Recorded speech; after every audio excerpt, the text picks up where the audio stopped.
বিশ্ব মানবতা আজ কোথায়? কাদের ভাই আমরা আইডল মানব? যাদের মুখে এতদিন বড় বড় নীতিকথা শুনলাম, আজ তারাই বিবেকহীনের মতো কাজ করে বসে আছে।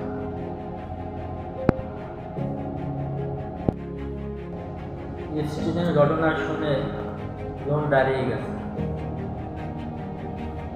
কি অপরাধ ছিল ওই ছোট ছোট বাচ্চাদের?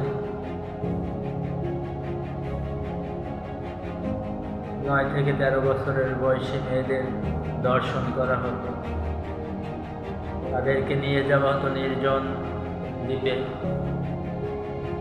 তারপর অমানবিক নির্যাতন করে আবার তাদের মাংস দিয়ে পার্টি করা হতো। অথচ আমরা এই আধুনিক যুগে এসেও একটা ডিজিটাল মাধ্যম থাকতেও এই খবর কেউই পাইনি।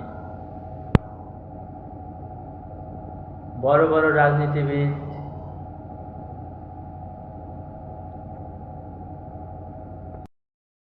সেলিব্রিটি লোক এবং স্বনামধন্য বড় বড় পর্যায়ের লোকের এই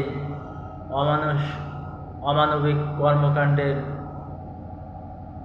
কি বিচার নেবে জাতি? আমরা আজকে এক ক্লিকে পৃথিবীর এই প্রান্তর খবর ও প্রান্তে বসে জানতে পারি, কিন্তু একটা দ্বীপে এত বড় অমানবিক নির্যাতনের খবর কেউই জানলাম না। তাহলে এই আধুনিকের সভ্যতার কি প্রয়োজন? এই বর্বর চিত্র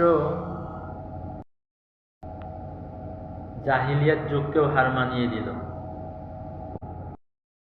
বিবেকহীনের মতো কাজ করে জাতি কার কাছে এর বিচার পাবে?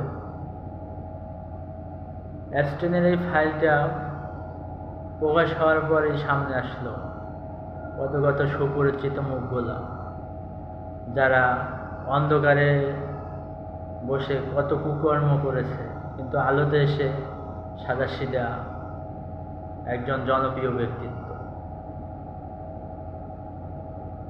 ধিক্কার জানাই এই জনপ্রিয়তার, ধিক্কার জানাই এই বর্বরতার